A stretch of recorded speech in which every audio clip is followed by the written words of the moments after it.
Sa Mandaluyong City, isang person with disability o PWD ang walang awang pinagsamantalahan. Sasaktan kita, sige. Paano nangyari ang pang-aabuso sa biktimang may kapansanan? Sinubukan ko po, pero hindi niya pababigyan. Sinubukan ko po talaga. Mahuli kaya ang suspect na walang awang lumapastangan sa biktima?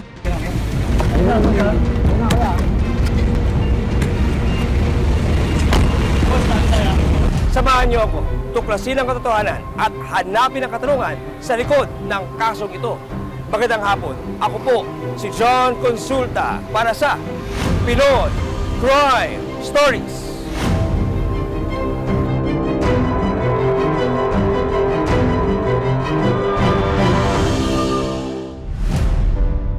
Ipinanganak na may cerebral palsy ang 20 taong gulang na si Lisa, hindi niya tunay na pangalan. Dahil sa kondisyon, hirap siya sa pagsasalita at maging sa paglalakad. Masayahin at malambing. Ganito ilarawan ng inang si Sally, ang 20 anyos na anak na si Lisa, hindi niya tunay na pangalan. Wala po talagang mga masasabi sa anak ko. Napakabait, napakalambing pong bata. Pero Pebrero nitong taon, napansin na lamang ni Sally na may nagbago sa anak. Parang tulala, ganyan po. Pero hindi ko naman po yun inaano, parang hindi ko yun napapansin.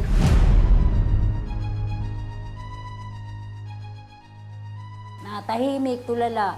Para may gusto siya sabihin na hindi niya lang masabi.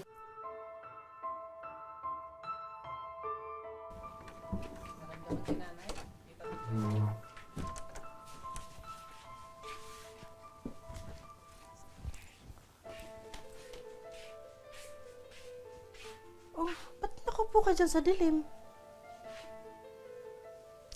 Ano tong sumbong ng kaheran natin na kasama mo daw si Balang pumunta sa kanila? Kumuha lang po kami ng damit, Nay. Ayaw po malamin ni Mama. And sa kanang dapat yan. Kasi ayaw ko talaga manggitit si Mama ganyan. Ayaw ko mag-alala si Mama. Bakit ako? Bakit ganito ako? Bakit hindi ako makalaban? Pwede na ako mabuyin. Bakit ako? Ano ang lihim na itinatago ni Lisa? Ipinanganak na may cerebral palsy ang 20 anyos na si Lisa, hindi niya tunay na pangalan.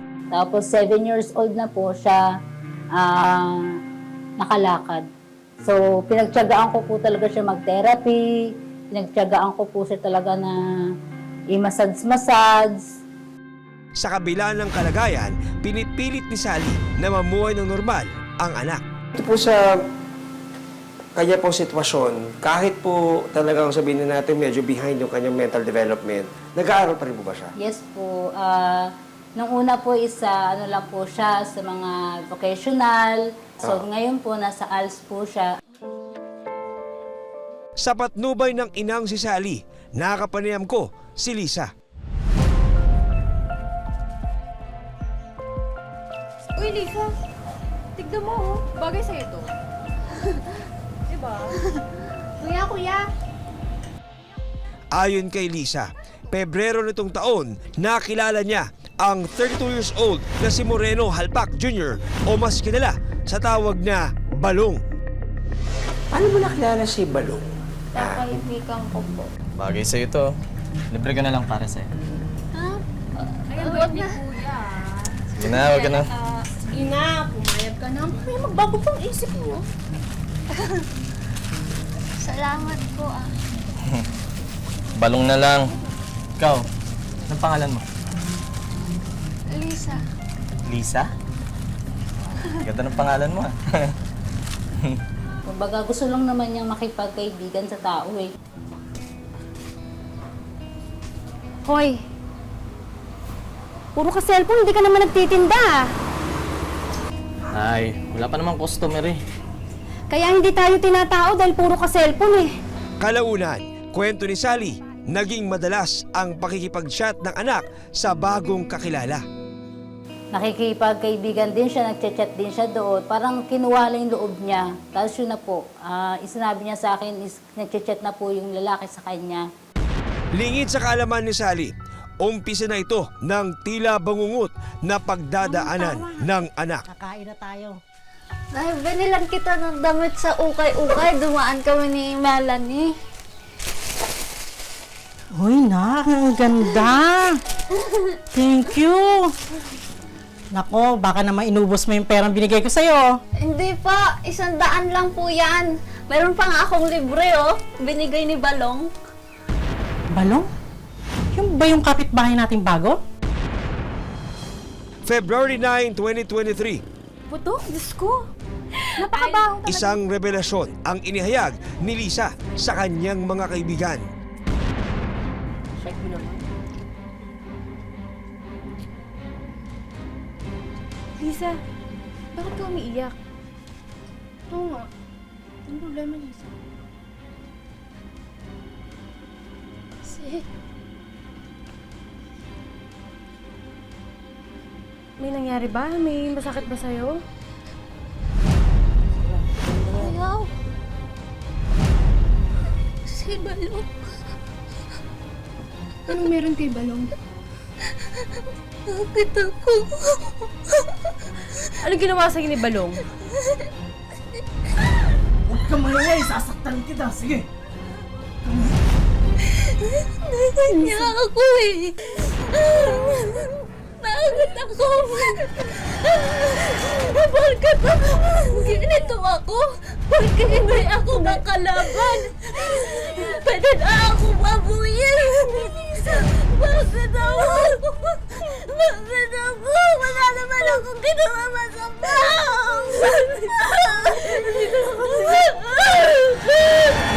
Lisa, bakit ka umiiyak? Oo nga. February 9, 2023, isang matinding revelasyon ang isiniwalat ng PWD na si Lisa sa kanyang mga kaibigan. May nangyari ba? May masakit ba sa'yo? Si Balong. Yan na. Bakit ako? Anong ginawa sa'yo ni Balong?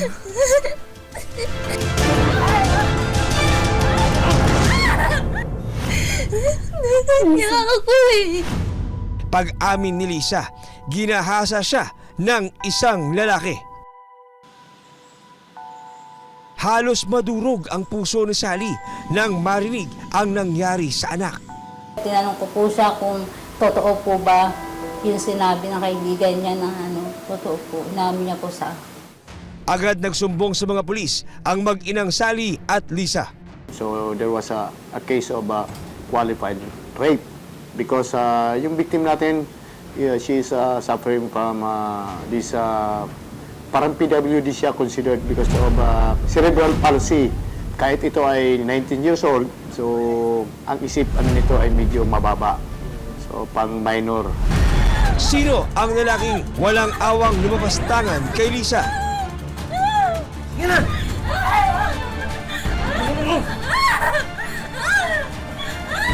Huwag ka maingay, sasaktan kita. Sige. Maingay.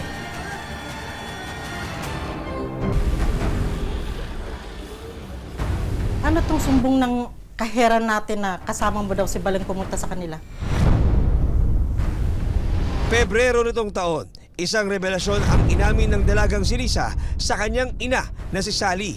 bakit sinamantala yung kahinaan niya, kumbaga bakit humantong sa ganon, kumbaga bakit mararanasan niya pa yung ganito na hindi naman dapat. Bago nito, kwento ni Sally, isang kakilala ang nagsumbong na sa kanya na nakita umano si Lisa na iniakyat ng isang lalaki sa isang bahay. Bigat ako eh. Hindi ka magbigat.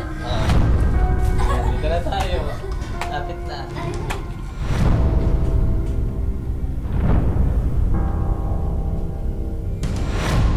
Kinilala ang lalaki na si Moreno Halpak Jr. o mas kilala sa tawag na Balong. Bakit sinama niya yung anak ko dun sa third floor sa bahay nila?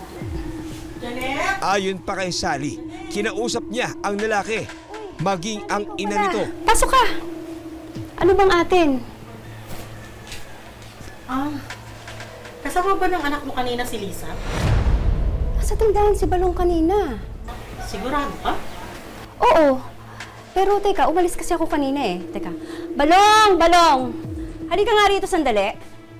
Para kumpirmahin ang nakarating na sumbong sa kanya. Pero Umalis ba kayo? Buong araw po ako nasa tindahan kanina. Ano ginawa sa'yo ni Balong?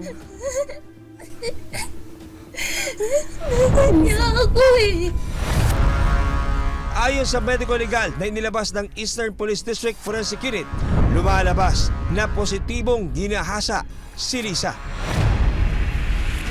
Kaya naman, muling hinarap ni Sally si Balong. Sa pagkakataong ito, hindi napigilan ni Sally ang sarili. Teka, anong problema mo? Ilabas mo yung anak mong manyak! Hoy, magdahan-dahan ka ng pananalita mo! Manyak ang anak mo! Rapist! Pinakasi mo! Huwag ka magtago sa palalandarin mo! Para may tapos ka! Nasa teritoryo kita, ha? Wala akong pakialam! Ilabas mo ang anak mo at ipagkukulong ko yan! Baliw! Parehas nga kayo nakalak ng sinto-sinto! Huwag kang magsasabi ng anak ko ganyan! Palibasa! Palibasa! Kinukonsinto mo yung anak mo! Awat na po! Awat na po! Balong! Ano ba pinagsasabi nito? Hayop kayong mag-ina! Ikaw, Balong! Sisiguraduhin ko mabubulok ka sa kulungan! Dahil sa pangbababoy mo sa anak ko! Yung ginawa po sa kanya, sinamantala po siya. Siyempre po mabigat, mahirap po.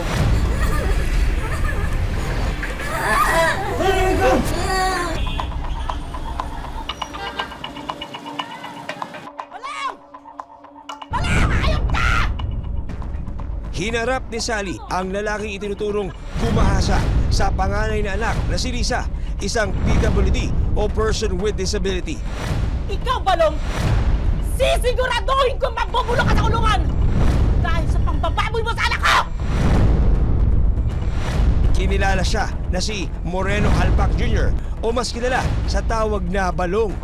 Ayon kay Sally, bagong kakilala lamang daw ng kanyang anak, si Balong. Masasabi ko ba ninyo, ma'am, na sadya po siyang kinaibigan ng mga unang panahon o unang mga araw bago nangyari yung actual? Nakilala niya lang po kasi yung kaibigan niya. Ginagamit kasi yung cellphone niya, hinihiram. Nakikipagkaibigan din siya, nagchat-chat din siya doon. Sa investigasyon ng Eastern Police District, Bagay sa'yo to. Libre ka na lang para sa'yo.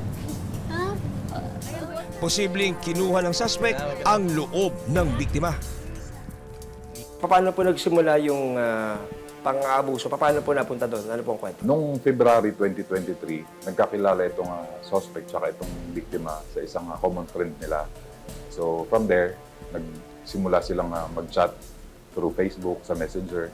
Tapos nung nakuha na niya talaga yung loob nito, inayaan nitong suspect, yung ating biktima, na pumunta sa kanilang bahay. Pero yung mental age niya, 9 years old lang. Yes, equivalent na isang 9-year-old na bata yung kanyang pag-iisip. Ayon kay Lisa, hapon ng February 9, 2023, niyaya siya ni Balong na sumama sa kanya. Sigurado ka bang ayos ka lang? Kaya ko to, Balong. Nahihirapan kasi yung tingnan ka eh. Pwede ka naman nauna doon sa tindahan niya Sa tingin mo ba kaya kitang iwanan? Yan na, kumapit ka na sa akin. Tara na. Hindi ako eh. Yan na mahiyak. Ay, may pinapadala nga pala si nanay ng mga damit sa akin. Okay lang ba balikan natin sa bahay saglit? Sige! Sige? Sige! Sige, tara na. Sabi niya po, punta po ko sa bahay nila. Kukuha lang po kami damit. Ayoko na! Baba! Baba na! Ha? Baba na ako! Kailan ito na. Kaya naman kita eh. Hindi kasi ako eh! Hindi ka magbigat. Yan, dito na tayo. Lapit na.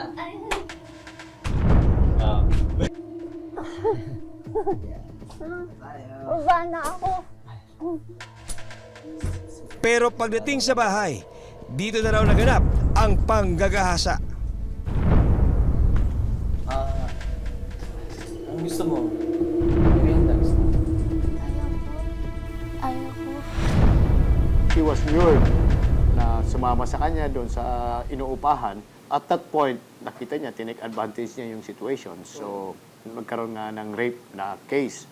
Parang init ah.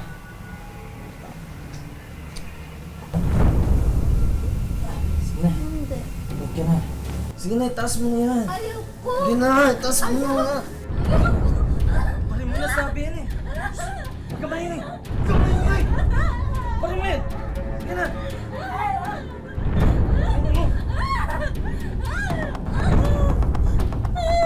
Hindi ko po siya kaya. Isang tulak lang po sa akin. Kasuma po agad ako. Mahinig. Mahinig ka. Mahinig ka. Gaano ba kasakit sa'yo yung nangyari? Sobra po. Sobra.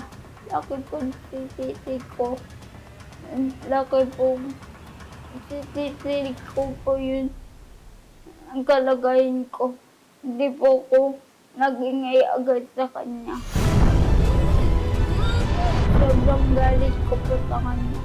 Bakit niya po baling wala lang yung ginawa niya po sa akin. Parang iniisip niya laluan lang po ako. Pwede niya po gawin sa akin yun. Pagkat di po ko nagsusumbong sa magulang kung gagawin niya po yun.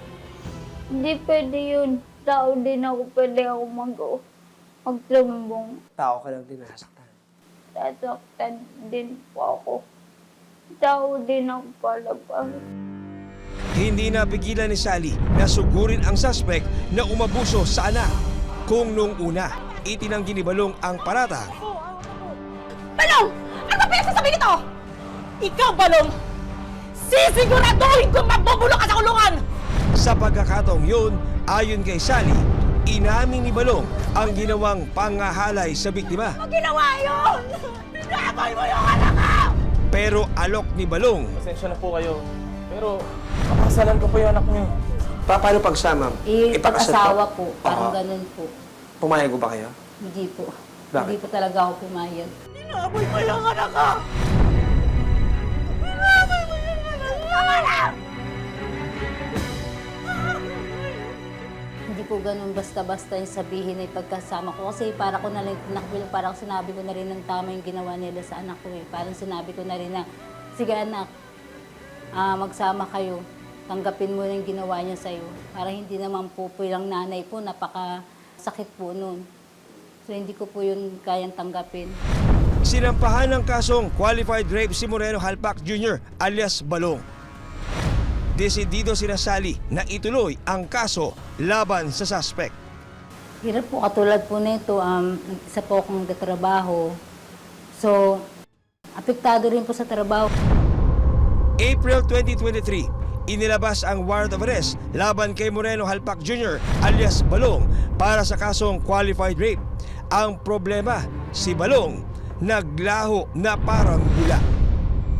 Anong naramdaman mo nung tumakas siya? Galit po. Galit po, bakit po siya tumakas kasi kasalanan niya po yun. Ang tumakas po siya, anong dahilan para di po siya naulay. Kasalanan niya po yun.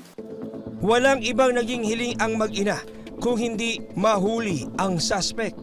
Andiyan lang po si God. Alaman po ni God kung totoo po ba o hindi ang lumalaban eh. So nakikita naman po ni God na talagang desidido po kami. Kahit po nahihirapan kami dalawa, talaga pong nakikita niya na desidido kami ilaban yung kaso. Hanggang isang lead ang nakuha ng Eastern Police District Special Operations Unit o EPD-DSOU. Mahuli pa kaya ang wanted na si Balong? Mula na sa ng kasong rape, hindi na muling nakita sa Mandaluyong City ang suspect na si Balong.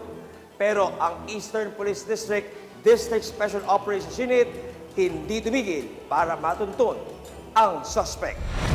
10 buwang nagtago sa batas ang wanted na si Balong dahil sa tindi ng kanyang kaso. Itinuring siyang isa sa top 10 most wanted ng Eastern Police District. Top 5 most wanted person siya sa kategory ng Eastern Police District. So, ibig sabihin yun, priority for manhunt operation. Sa tingin po niyo, bakit po siya pumasok po doon, qualify po doon? Well, of course, the gravity of his offense being qualified rape, and of course, kasi in collaboration na kami palagi sa court, sila rin ang nag-forward ng mga most wanted. So, dito naman sa amin, binabalidate namin, and meron kaming board also to determine if he will be considered as priority target. Hindi tumigil ang EPD DSOU para matunton ang suspect. Sa tulong ng social media, isang lead ang natuklasan nila. Nagtatago na sa Quirino Province si Balong. Agad itong umuwi sa probinsya, sa Quirino Province. So nung nag-conduct kami ng backtracking, nalaman namin na nandun nga siya. Ngunit medyo may kalayuan nga ang lugar na to. So nag-resort kami ngayon sa social media para lang matunto namin kung saan yung eksaktong lugar niya sa Quirino Province. Natuklasan din ng EPD DSOU na naghahanap ng bagong karelasyon ang binata. Dahil dito, isang police asset ang ipinain ng mga operatiba. Paano niyo, sir, na-kumbinsi yung suspect natin na lumuwas para eventually mahuli po natin? Well, gumamit kami dito ng isang lady asset para makuha yung loob niya through texting and video calling sa ating sa social media. Ang hirap naman nito, mag-on tayo, pero hindi naman kita mahawakan. Tumagal ng mahigit 2 buwan bago nakumbinsi ng police asset na lumuwas ang mailap na si Balong mula sa Quirino. Wala kang matutuluyan dito, tsaka strict ang parents ko. Check-in ako sa hotel para may privacy naman tayong dalawa. Sige na nga. Kulit-kulit dito. Basta may message na lang kita kung kailan para matakasan ko yung parents ko. Sige excited na akong yakapin kay. December 2, 2023, ikinasa ng EPD DSOU ang pag-aresto kay Balong. Ang naging plano namin, dito lang sa may bandang Bulacan sa Claribel. Kasi mayroong biyahe ng bus galing Quirino papunta dito at dumadaan ng Bulacan. So, doon namin na isipan na dalhin yung meet-up nila. Mahigit 4 na oras naghintay ang mga pulis sa meet-up place. Pasado 2:00 ng madaling araw, isang bus ang dumating.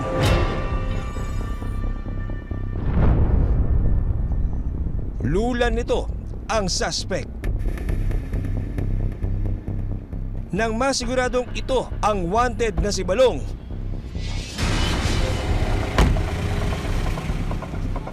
agad siyang inaresto ng EPD DSOU. Tama ba? Ang pangalan mo, pare? Pare, ano pangalan mo? Sumagot ka, pare. Hermeno Alpak, di ba? Moreno Alpak. Alpak Moreno po. Huli ka namin sa visa ng warrant of arrest. Nakapasok qualified right. May karapatan kang panahimik. Lahat kung sasabihin mo, pwede gamitin mo. Mas kayo, okay. May karapatan kang kumuha ng sarili mong abogado. Hindi mo kaya, bibigyan mo ng gobyerno. Ginahasa mo raw po yung isang babae. Hindi totoo yan. Hindi ko pa ginahasang totoo yun. Siya naman sa gusto, ma'am. Inawak niyo pa akong kamay. Nalayan niyo pa ako sa table. Namaan ninyo. And sabi niyo po sa akin, ginos ko. Eh, kami nang umaawak sa akin. Kasalukuyang nakapiit sa Mandaluyong Police Station si Moreno Halpak Jr. alias Balong. Sinubukan ng aming team na kunan siya ng panig pero tumanggi siya magbigay ng pahayag. Sa pagkakahuli ng suspect, kahit paano ay nabunutan ng tinik ang mag-inang Sally at Lisa. Ang sobrang saya ko po. Ang tagal-tagal lang po namin ni Mama. Napupayat-payat po kami dahil gusto namin mauli. Hindi po namin magagawa kasi natakot na. Simula dumating sa akin ng balita. Sobrang tawa. Thank you, Lord. Nahuli niyo po.